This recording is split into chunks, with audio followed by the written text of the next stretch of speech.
side 4 times the rate of women. Now, when we think about life and the goals that we all have in life, we want our best lives. That is one of the talks we hear a lot: how to get your best life, how to live your best self. And as part of wholeness and as part of being our best selves, we have to consider the issue of being happy and surviving. Surviving is perhaps the most critical aspect as to who we are. We do what is important, what is necessary to be well, to be whole, to survive, to lead, to be there as the support network in our society. But look at what is happening. So I just want to make that very, very clear, because the sad truth is that things are not getting any easier for those who are in the community of faith. One of the concepts that many of us live with: perilous times will come. Things get progressively worse. That's the reality. Well, every now and then we have things that really hit us. We just came through the pandemic where millions, the figures are hard to come by, but in some in some conservative estimates, they say up to 40 million persons may have died. And we know what turmoil was created by the pandemic situation, where we have before us, where many problems emerge in the society. We had many men who lost their jobs. We had many situations of abuse that was being mentioned in the home environment. We had situations where there was family breakdown in many ways. And when we think about it, and we think about the issues that we're up against, the crime in the society, we think about, every now and then we hear about a war that is happening, so whether in the Middle East or in Europe, and what spin offs these could have on our world. We're very close to Taiwan. Recently, it was in the news that China is getting quite agitated that Taiwan may be leaning closer and closer towards independence, and that would create turmoil situations where what we know as living would just continue to be worse. And of course, we can't discount natural disasters. We live in the hurricane zone. Earthquakes happen. Terrible things can wipe away so much of what we have as society, and then we are up against difficulties that it is clear that in our Western world, many men are not coping well, because, as I said, 4 times the rate of suicide seen in men. Uh, okay, any questions up to this point? Because I don't want to belabor that point. Thank you so very much. It's not a question, actually. It's an observation. With what you said, with men, and it's like holistically of getting support. Men are seen as the leaders, born leaders, bred leaders, and the head of the household. And what I always talk about the family. In the family unit, you'll find that the boys, most times the boys are left on their own. And what I mean by that is that you will find the girls, the parents will hold on to the girls more and say, okay, stay in here, whatever. And in our culture, you hear many parents say, "Tibay pa ka mene bude." And that is one of the main things. It's like they're not getting pregnant, so kite tibala ilaje koi, kite and go out there. But it's like Are we training our boys to become men? Are we giving them any kind of guidance? And even as we said, there is the counseling here for our civil servants. We have the crisis center, we have the shelter for the women. What do we have for men? Where is the support for men? And I do know that the men, it was tried maybe some time ago, that the men are not coming forward. But just as you have children where you have to continuously guide them, continuously speak to them, because of how men were raised and I'm guessing how they're built, they need, I guess they need to be coaxed, right, Mr. Fuller? They need to be coaxed to go to get the help, to get the support. So we should have the support available. And correct me if I'm wrong, Mr. Fullen, that I don't think we have much support here in St. Lucia for men.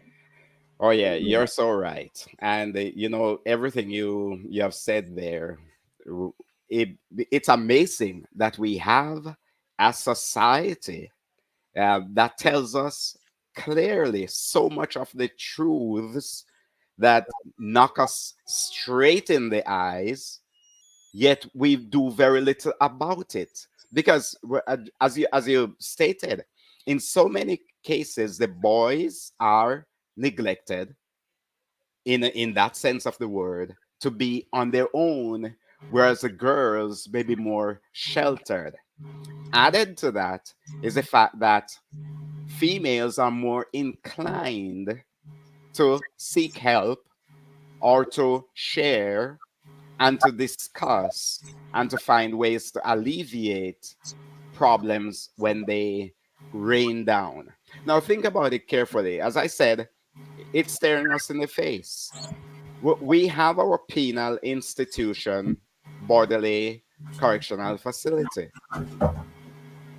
Let's just say the numbers fluctuate, maybe about 500 now, but let's say there was a time when Borderley had some 600 inmates.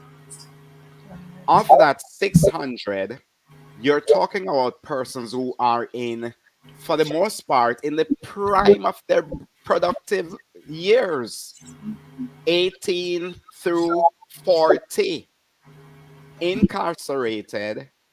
And of that 600, less than 100, and I'm being very generous here with the figures for females, Yeah. less than 100 would be females. It's more often it would be like 10, 15, 20. But that's the reality. So what is happening? Why aren't we doing some intervention at grassroots level from the get go? I mean, from when the child is in the womb to kindergarten to primary schools to secondary schools. That what we're talking about here, these things need to be a part of the curriculum in some way, whatever has to be done. The concept of men being expected to perform, to produce, to lead, to accomplish, it doesn't just happen out of the blue like that. There must be concerted efforts put into ensuring that we can get there. So that's the point that you raised, that in so many cases the males are neglected from early. It is something that the society has to change, because it is not a way to have stable, healthy, and when I say healthy, I mean physically healthy and mentally healthy, psychologically healthy.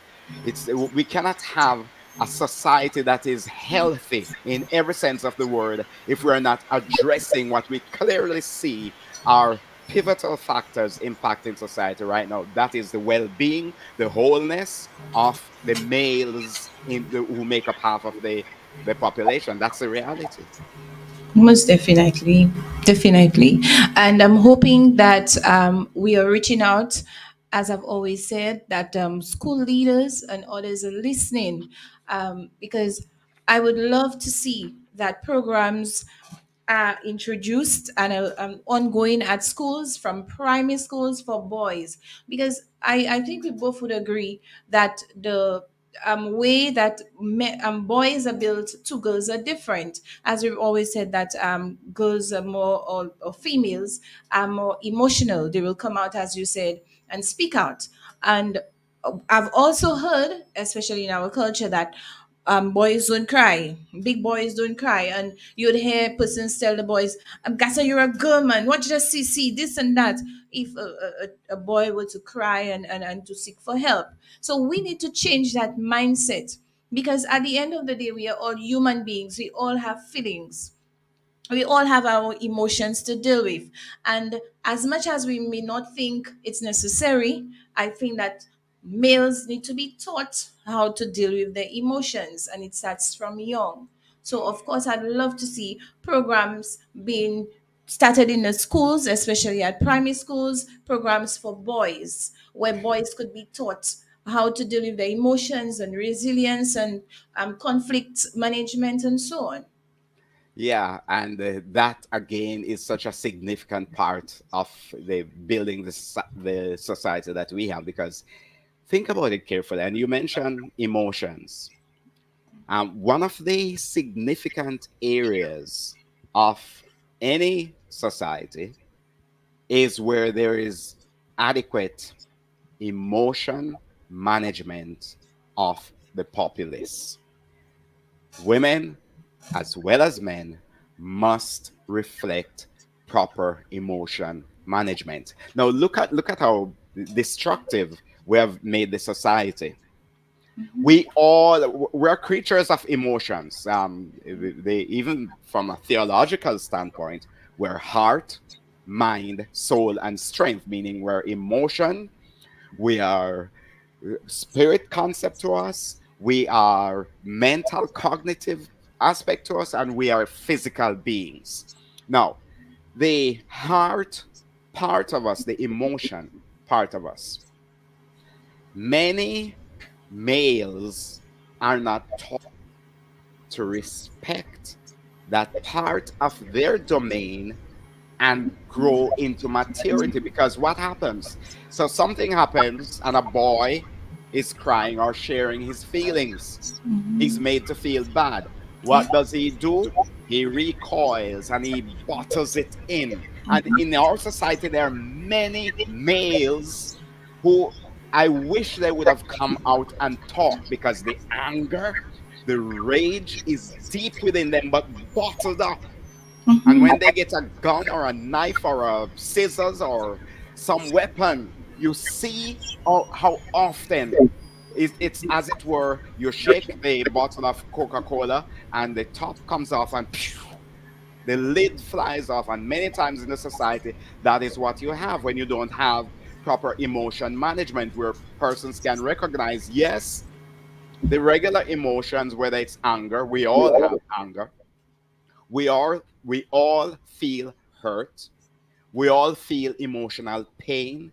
We all feel sadness. We all feel fear. And you can go down the list. We all encounter situations where these emotions are triggered. What do we do if we're men? Bottle it up.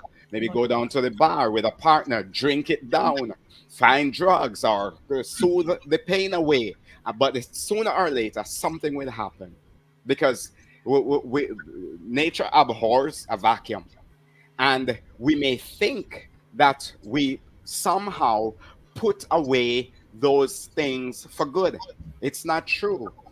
It is there, and unless it is dealt with in an appropriate forum and appropriate ways, it will continue to affect us. And so that is why you have some men, they beat their partners, they abuse their children, they take advantage of the weak, they do all kinds of things that persons will say, come on, are we humans? Is that the way we're treating one another? Many times, a lot of that, of course, it's due to weaknesses and lack of spirituality and spiritual growth and so on. But a lot of that is tied into not having proper management of the emotions. And by virtue of that, we end up in situations that get us nowhere good. So, this concept of men not emotional, or men don't show feelings, we're on the wrong track. We That need is to admit where we are and begin the change, begin the work to do what needs to be done. Most definitely. And something else I'd love, I don't know how feasible it is, that we have the program for civil servants.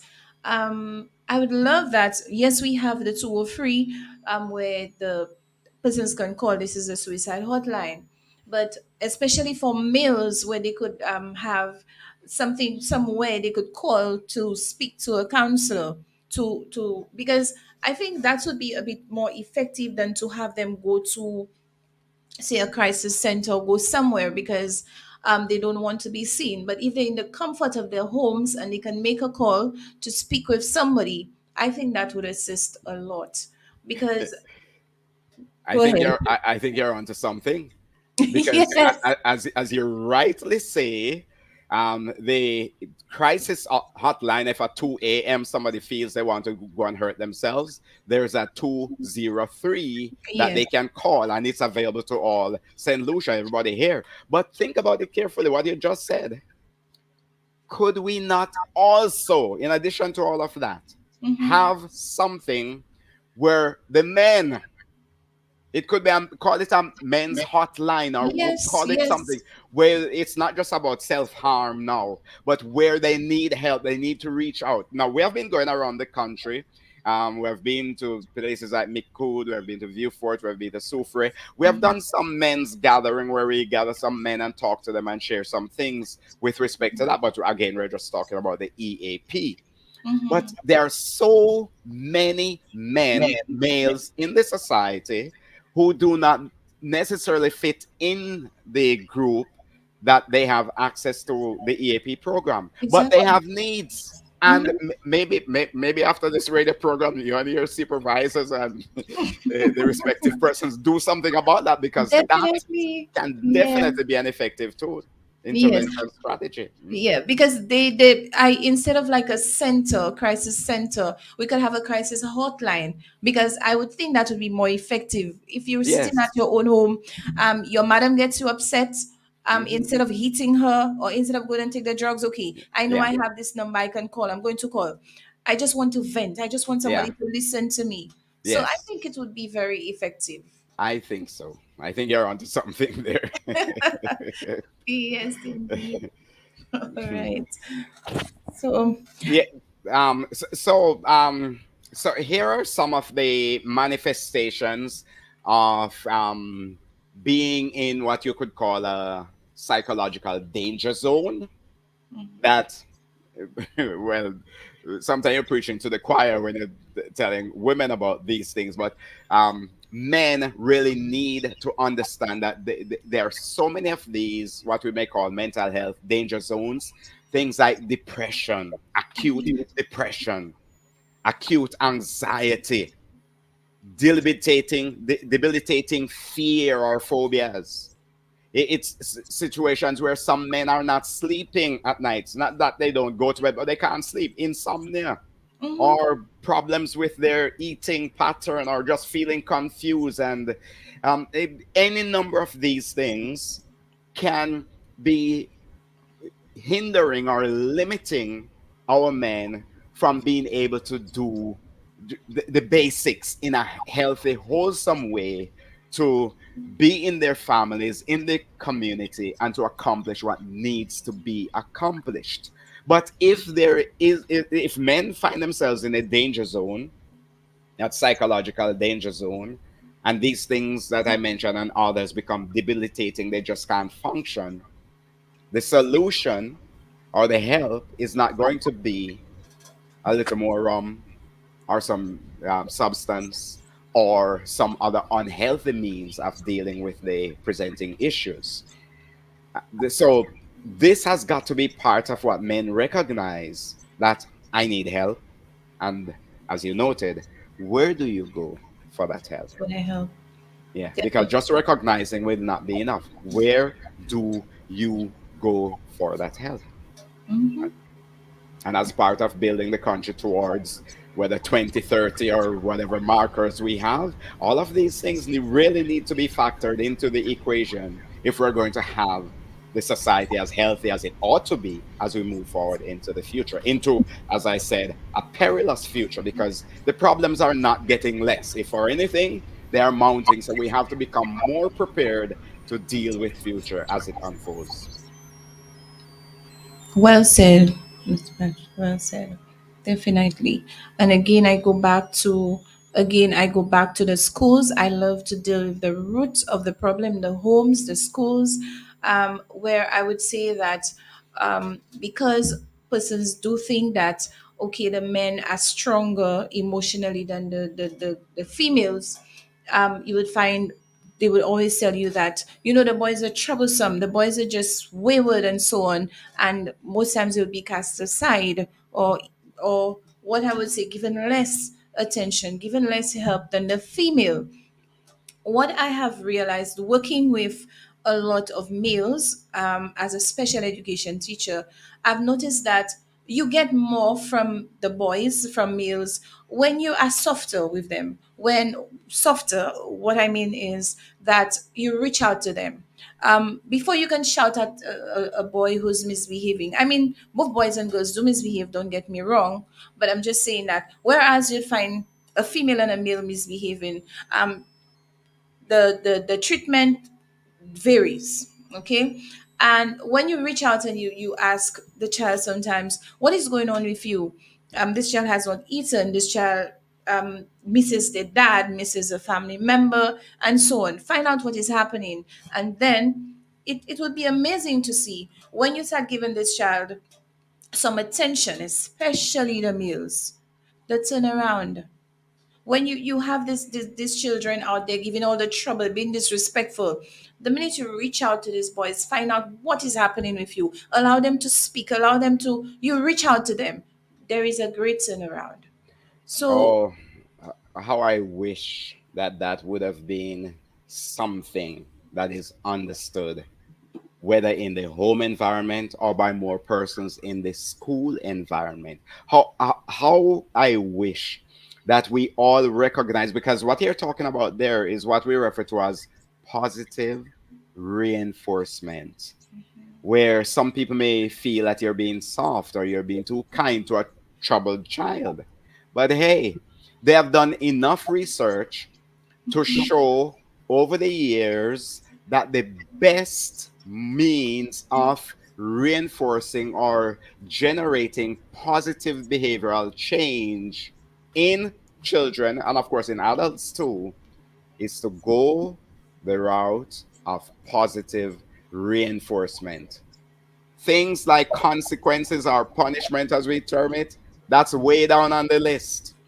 So whereas a person may have been thinking, this boy is giving trouble, I'm gonna shout at him, but that boy, because we're creatures of emotions, that boy may be so fragile at that point to be shouted at. That hurts deeply and takes away so much of the little that that child may be struggling to keep together.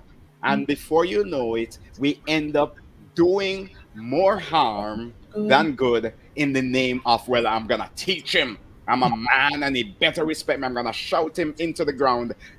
It doesn't work. Oh, what you said, I wish more persons comprehensively in our society believe that, knew that, and live that, because that does make a big difference.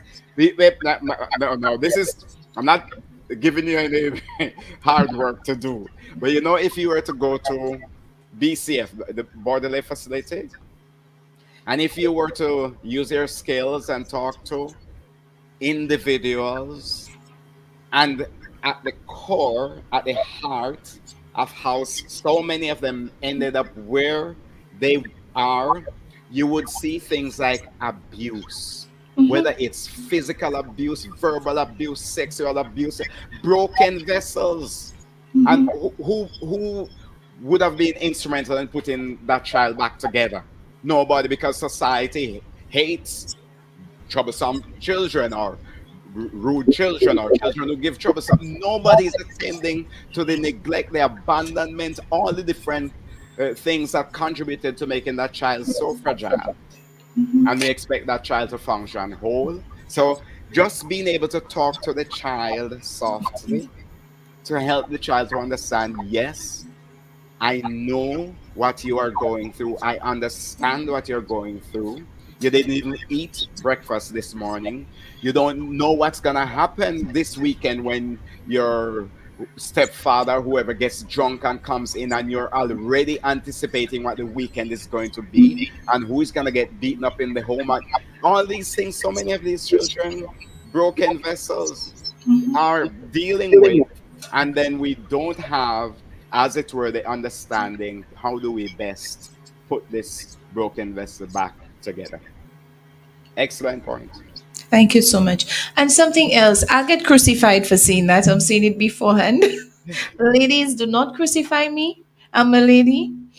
Um, I'm going to go more on relationships, a little into relationships. And I've made an observation as well that in relationships, and I said it before, that the man is supposed to be the leader, the head of the family. You fix everything. Fix everything. The pipe, fix it. Do this, fix it. Everything, fix it. Where is the man's support? And sometimes the men come home and they just want, in everything we all want a peace of mind, right?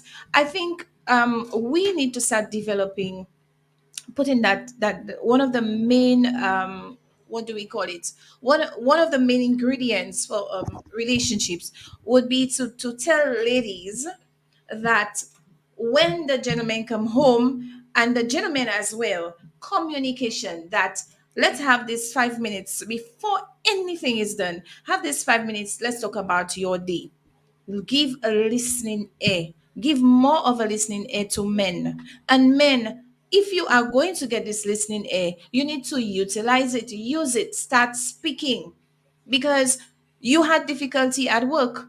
You come home, instead of speaking to your wife about it, saying, honey, I had such a difficult day, whatever, you start blasting and looking for a reason to pass it on to her. Ladies, give the listening ear. When he's ready to tell you about his day, oh, you want to tell me about my day? Let me tell you something. No, listen. Okay, give a listening ear to each other. It would make a big difference. That's what I'd like to see. I'm laughing because there's this Harvard study. It's a longitudinal study. For those listening who may not be familiar with longitudinal studies, they would have been across the years. This was a 75-year study that would have been done on a few thousand people. And one of the things they were looking at is, how do you live your best life? They have their fanciful terms. They talk about happiness and how to achieve your best life. And they found out, it's almost, those of us in the theological community, the community of faith, we know that it is about love your neighbor as yourself. We know it is about how we relate to one another, how we relate to the persons within our family, how we relate to the persons within our community.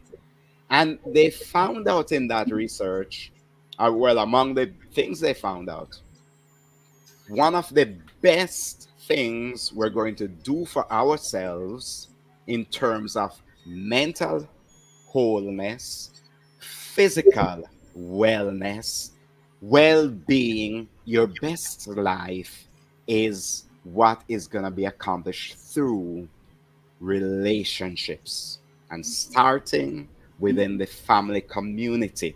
And that has so much to do with communicating openly, truthfully, with empathy, with understanding. Jesus reflected a lot of empathy in understanding and working with people and helping people despite their flaws and faults. Now, they, not that particular Harvard study, but so many other studies. Well, to one extent, they touched on part of it, but there are so many other studies that talk about relationship wholeness, and physical, psychological wholeness. They talk about things like oxytocin, which is one of those hormones. They actually call it the love hormone. This is one of those hormones that the body naturally releases in a loving environment, a loving relationship, embraces, kisses, hugs. In and now think about what the family unit is meant to be. Now those things, and like you talk about that person coming home and that person and whatever ends up in conflict before what we're talking about now. So you see how much harm we're doing to ourselves, how much we are preventing ourselves from being our best selves, from being happy, from having the best life that we can be afforded in this journey, because we have, as it were, shelved that basic factor of relationships and wholeness in relationships, understanding and communicating and being there for one another. I mean, all of these things. I wish we had a radio audience that would have been taking notes and recognizing that, yeah, I'm going to go forward and I'm going to do what I need to do because I want to do my best and have my best life, even as we go into the turbulence of the future. We have to do something. We can't, as it were, lie down, roll over, and allow life to just crush us and pass us by. We have to do what needs to be done. Most definitely. And sometimes I think we should have this show on a Saturday so to reach out to more people, because when we do have it on a Wednesday, you find many people are busy at work, at school, and all, and they Yeah, don't get to listen. So a rebroadcast, right? That's a very good idea. Then. A rebroadcast, yeah. because yesterday, just to move away a little of how Mhm. this is helping persons, I was so surprised. I gave a young lady a ride, and she said to me that there she was having a very depressing day, and it's like, she really was not in a good mood, and she happened to tune in on Facebook or wherever, and she on YouTube, and she happened to hear my voice, and there we were talking about our last program last week, and she said, right, and she said, oh my god, you did such a great job, and I listened and it helped me. I changed my mood, and exactly what you were talking about, that's what I was going through. And so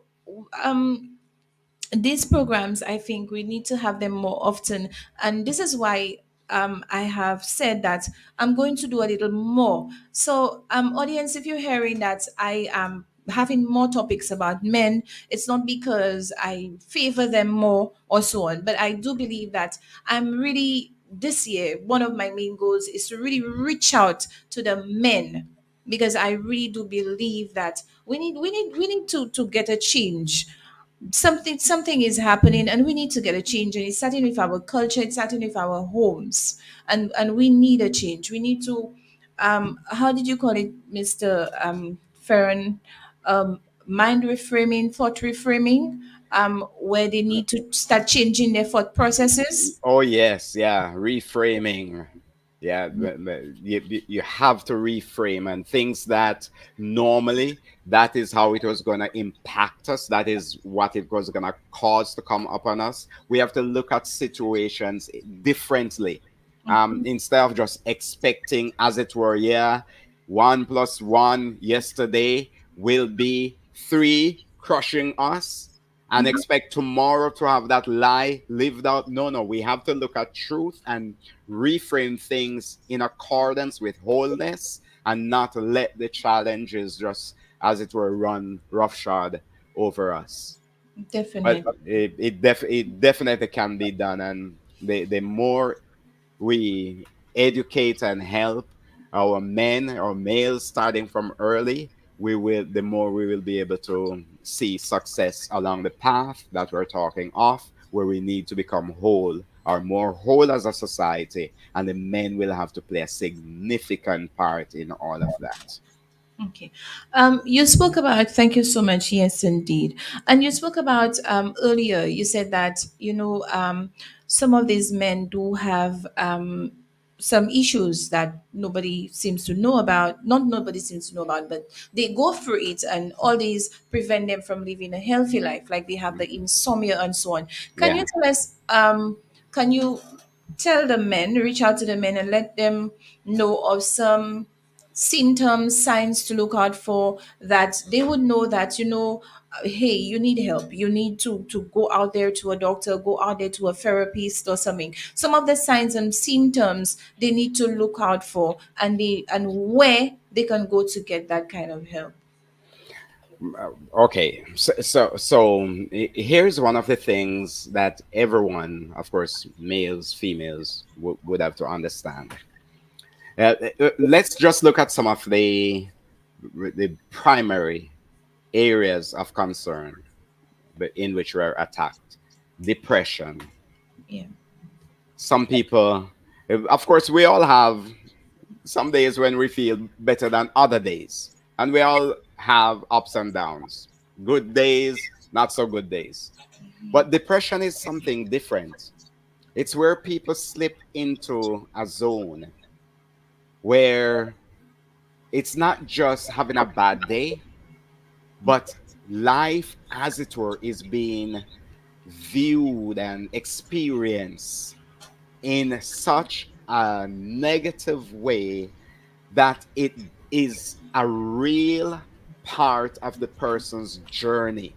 Now, the person finds him or herself crying all the time, can't sleep, worrying, thinking about worst case scenarios, just not even wanting to go to regular things that were previously enjoyed, like going to a movie or going to a get together, going to the beach. All of those things are shut out. But some persons don't want to see anybody. They don't want to talk to friends. Friends call, they cut them short. Not be, just being separated from the real world of being alive and being active and being a part of it. One may find his or herself in that kind, him or herself in that kind of situation, and recognize then that something is amiss. Now, there could be different factors at work. It could be a situation where the person actually is experiencing what we refer to as clinical depression, where there's actually some significant chemical imbalance going on within the person's inner being, in the person's mind, and the whole person. But there's that imbalance which is causing, or is at the root cause of the depression, in just the same way that if somebody has too much alcohol in the system, there will be manifestations of being drunk or not being in control as one would like to be. Now think about when you can have that chemical imbalance. It's not because a person drank something or do something per se, but it is there. And in such cases, such persons may need the intervention of a medical profession, where sometimes they may prescribe antidepressants or whatever it is.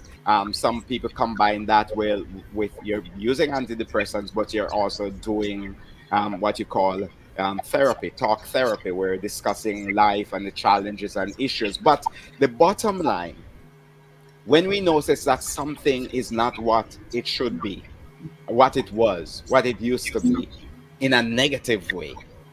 I used to want to have family dinners or an outing or something, and you just cut off all of those and just going into a zone of sadness or gloom where the outlook on life is anything but healthy or good. Then those are classic situations that should be telling us, I need to go for help. And of course, the same is true for all the other areas where they're talking about anxiety, where persons find themselves in situations where there's excessive worrying and fears and concerns, so much so that these things at times play out into real bodily functions, where you may have the heart beating very differently from how it should be beating, where you may have persons panicking or just having that foreboding concept of they're gonna die, or persons are so much on edge and irritable, and nothing is causing the person to be functional the way the person realizes that he or she used to be functional. Again, when these kinds of changes begin to impact the system, impact the body, the person should be recognizing that, hey, something is wrong. Now, one of the things I'll quickly add to this, especially the concepts of anxiety and depression, it is very important for persons, because we're social creatures as well as creatures of emotions.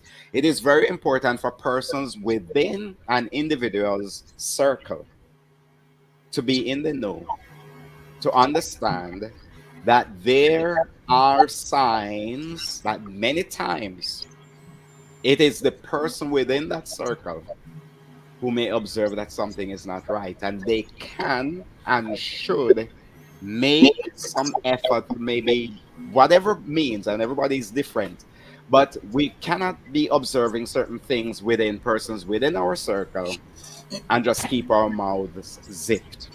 Sometimes some of these individuals in extreme depression, they need somebody to talk to.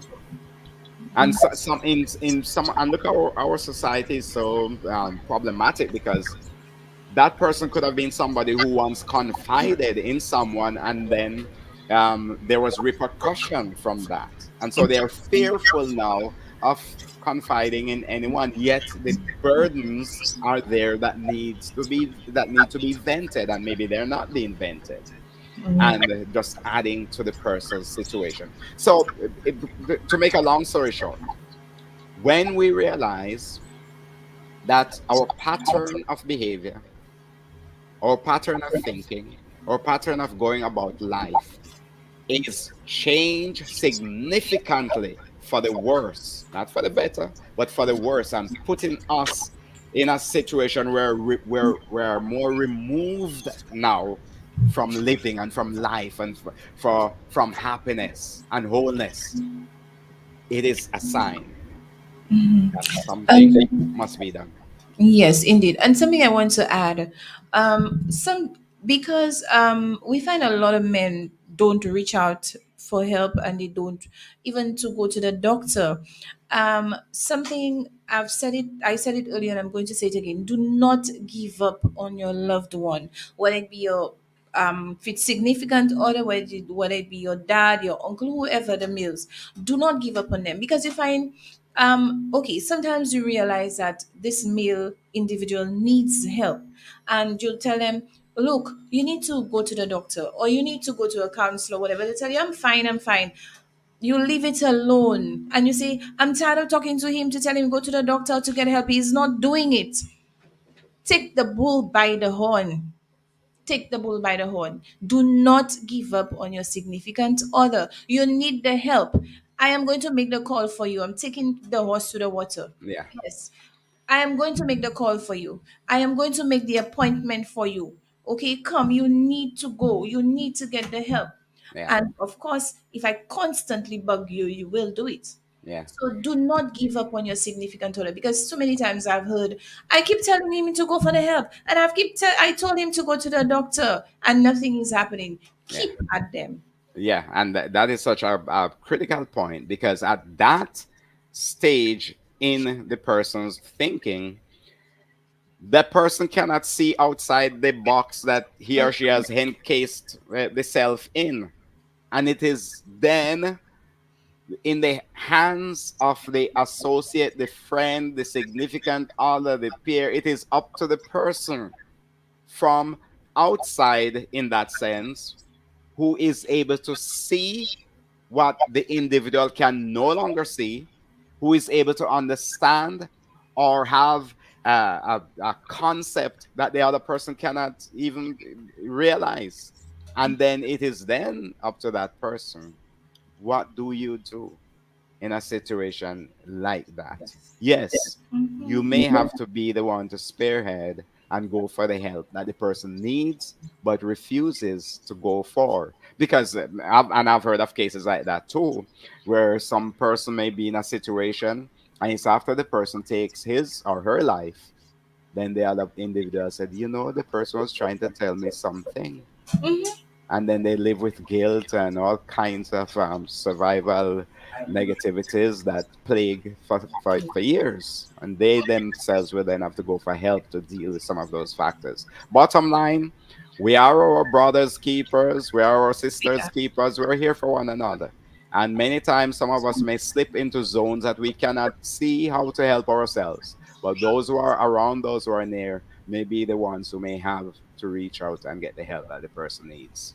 definitely. And something else, do not take things for granted, because as you said earlier, the persons outside of the circle would be the ones most times to notice the changes. Do not take it for granted that okay, John, me say just say me boy me say just say me pali. Don't take it for granted that this is just Yeah. who he is. He likes the attention. Mm-hmm. So Yeah. That, definitely. that is definitely a part of the solution as we go forward and as we seek how we can best help one another. Now, one of the things I don't want to us to end without looking at some of the things that we can all be doing. And as men, it is very important to recognize some of these helps that are available to us. Sometimes they come, as it were, free of charge. And no, I don't mean it will not cost anything, but because nothing is free in the fullest sense of the word. But it's not. It's within reach, and it is what we can do in the process of helping ourselves. And they're very easy in that sense. Exercise and getting some sunshine. Getting ourselves in that zone where we were made to move about. But now modern society, if some space alien is looking at us and look at modern society, this modern society, everybody likes to sit or sleep or lie down, or but so when do you really get the chance to be up and about and doing and using the muscles and what can really keep us healthy and fit?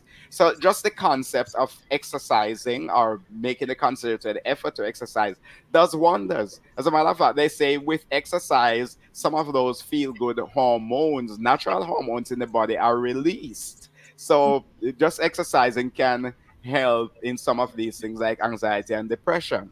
Another one is sleep. Yes, sleep. It is very important for the body to be able to rejuvenate or to have that time where it can be replenished or reinvigorated or prepared for the next day. Now, some of us, and I remember way back in my university year, we burned the candle at both ends. But that is not something that anybody can actually do for life. There may be moments, yes, sometimes when you have to burn the candle at both ends. But sleep is a necessary part of wholeness, whether it's mental or physical wholeness or spiritual wholeness or emotional wholeness. People who are not sleeping, they can get quite irritable quickly, quite angry quite quickly. So They do. sleep must be part of the equation as we go along. I'm Diet. I'm so Diet is happy to, sorry, not to cut you short. On Mhm. sleep, sorry. I'm very, very happy to hear you say that, and I can't emphasize enough, lament it, because I've heard many guys say, "Oh, I don't need sleep. I don't need sleep. I'm wants to sleep. Money is not being made when you sleep," and all these kind of comments. I don't Yeah. need sleep, so I'm happy to hear you lamenting on that today. Oh, yeah, definitely. And that is so much a part of how many men think Mm-hmm. that there are more important things to get done, like making some more money. Yeah. So sleep, you put it on the back burner. But Yeah. that is why so many men, when things catch up, the body has to pay. And then that money or whatever you're trying to make by just burning the candle at both ends, you realize they may have to die, leaving their children and their families and all kinds of situations that Mm-hmm. compound just regular situations of life. Diet, very important. It is noteworthy that we are what we eat. And so sometimes we really have to check into how much we're caring for ourselves. I don't think we have to go as far as hire a personal nutritionist, but the basic things to make sure that we're eating wholesome diets, we're eating our vegetables and fruits, and we're putting those things into our system that are healthy, whether it's vitamins or minerals or just having a balanced diet that can take us through. We can also think of things again that are free: gratitude, being grateful to get up this morning. So much tragedy happen everywhere in the world, and just be thankful for life, thankful for today, thankful for the persons in our lives, the persons in our families, our peers, our associates. Just be thankful that we have somebody can smile at us, we can smile at others. The person at the supermarket serving us, the cashier, I mean, just be grateful. The bus driver, the And be taxi kind. driver. Yeah, be kind. These are things that naturally put back some of those healthy hormones in the system and keep us going. We can think about prayer, meditation, and when I talk about prayer, one of the things that is very significant to prayer, prayer helps us to, as it were, realize that life, with all its challenges, and as I mentioned earlier, perilous times getting even more perilous. Well, because we are not the one ultimately in charge, but there is a God, and that we can seek Him, and that we can, as it were, we have a saying in my country of origin, Jamaica, we have a saying that says, Lord, take the case and give me the pillow, because there are so many cases that we have to deal with day after day. Financial cases, this kind of case, you name it. But there's He who is greater, infinitely greater than us, who understands and who invites us to cast our burdens on Him, cast our cares on Him, who invites us not to worry. Sufficient unto today are the things that we have to deal with some people going to tomorrow, next week, next year, worrying, or oh, maybe another pandemic is gonna come this summer. Let's not go there. Just stick Just to what God shows us as the benefit take and it the one helpful day at road a of time. prayer. Leave Yeah. today. Oh yeah. And just take it one day at a time. Yeah. And one last thing I'll say in this section of it, because we touched on the concept of having friends, persons with whom we can confide. Now, women do a much better job with this than men. Men really fall short with this. It is where we try to build a network around us. And no, that network doesn't have to be like you see some people have 5,000 Facebook friends or how many followers and whatever they call them. We're talking about genuine friendships or genuine relationships where people can share, people can confide. And in many cases, people don't need more than two or three of such persons. Jesus set an example where he had the disciples. Yes, he had the 72, he had the 12, but he had these three: Peter, James, and John.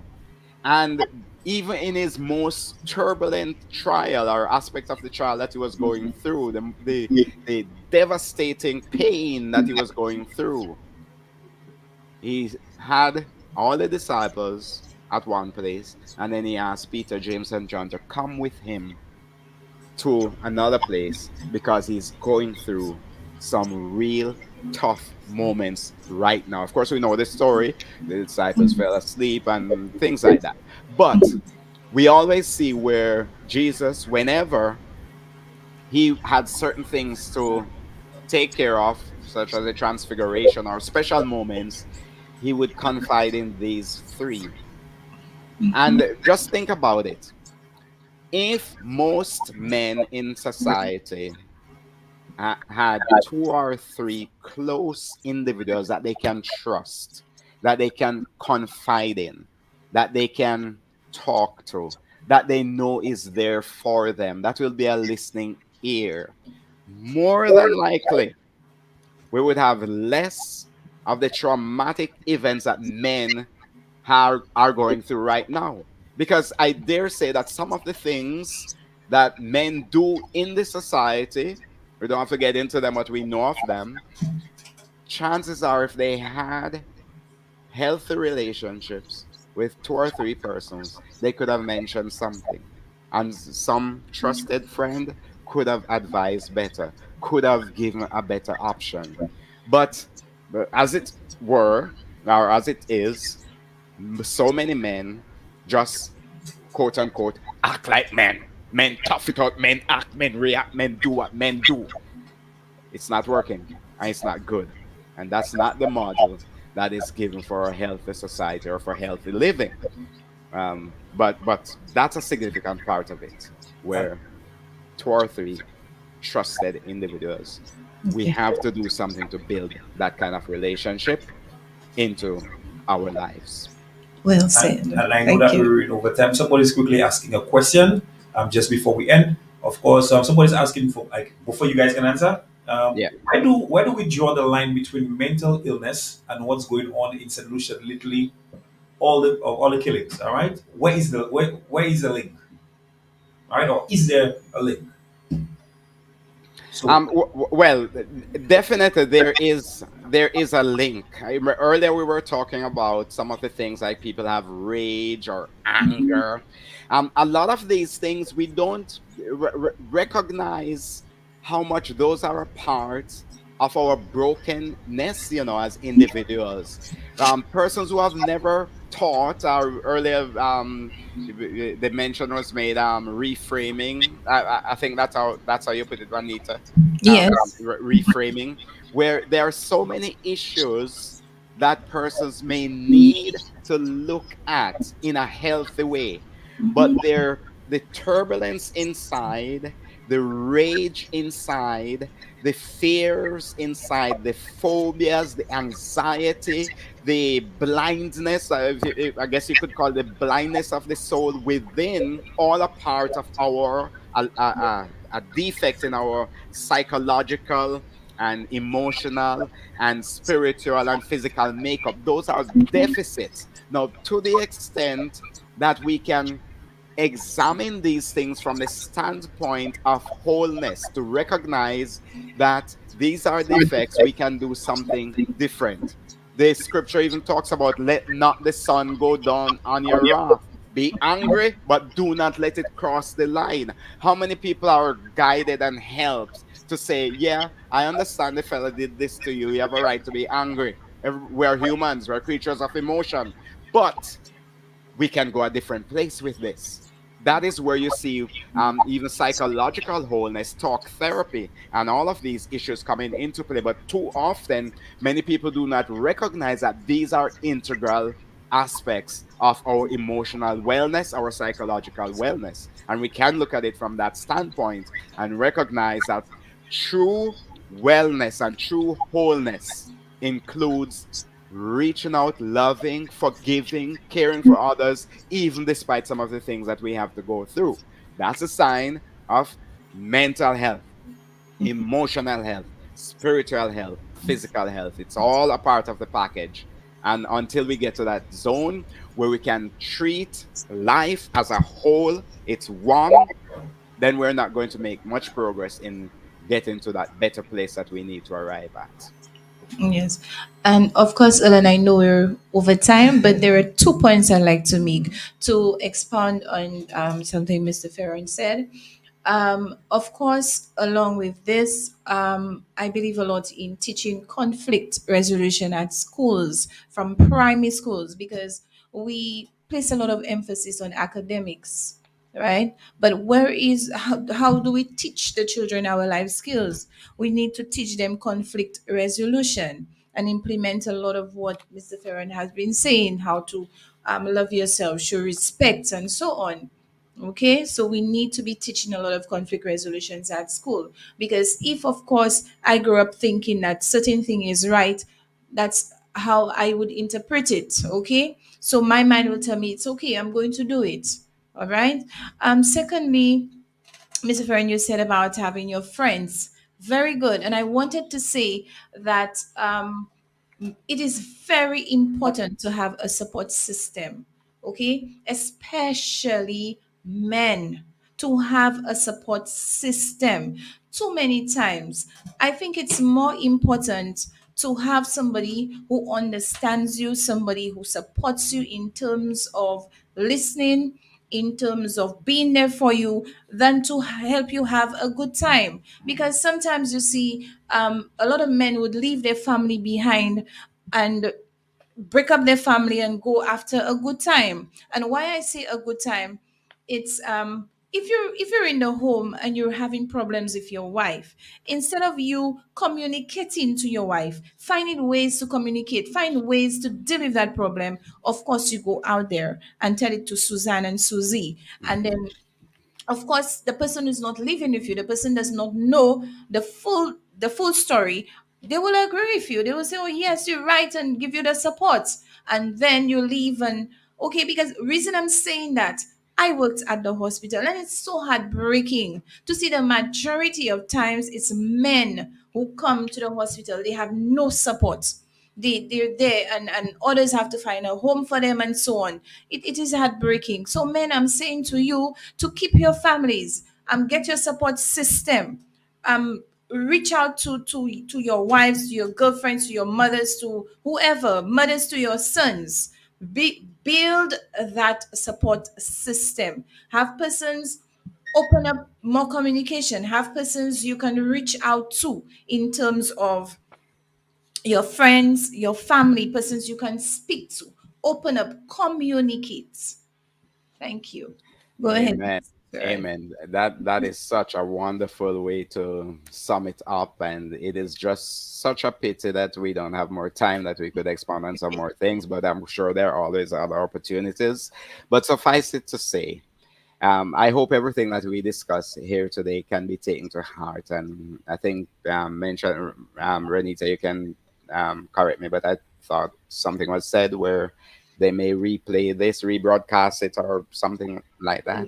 Yes, I am going to, or If, Saturday or Sunday, yeah, yes, to rebroadcast, because it's very important. And the persons who actually listen, when I meet them on the street, they'll say, I never knew such a program was going on. And yeah, it has helped me so much, and you're doing such a great job. So I think we really need to rebroadcast. yeah. And especially from the standpoint too, that if we're all constructively thinking in terms of building a better and greater St. Lucia, despite all the issues that we have to face now. But we cannot allow life to, as it were, just dictate through the negativities that exist. We can make the future with the help of God be what is envisioned and what can be done through the light of scripture, through the light of truth. And if we all join hands and hearts, men and women, boys and girls, and do what needs to be done to get persons properly educated. You mentioned conflict resolution. There's so many other aspects. Anger control. How do you deal with? How do you manage anger? How do you manage rage? Do you act like a man with your rage? What does that mean? Well, a true man with rage, to act like a man, would follow the path of truth, which, yeah, we get angry, yes, but what do we do with it? How many of our children are being taught or being educated and guided to be helped along the path? Yeah, these things occur because we're humans, but here's a better path. Let's walk along this one. And nurture one another, encourage one another on the path to wholeness and wellness for all of us. Definitely. Mr. Farron will need to have a part two of this. Definitely. Definitely. Thank you so very much. You Okay. are awesome, Yeah. and I'm hoping to have you again. Okay. Thank you A too. splendid job. Thank you so much. And as I said at the beginning, my pleasure to be a part of this. God bless you all and continue to do the work that you all are doing. Thank you so much. Thank Take you. care of yourself. All the Okay. best. Bye bye. Bye bye. A wholesome and relationally healthy family is an integral foundation for a strong community and nation.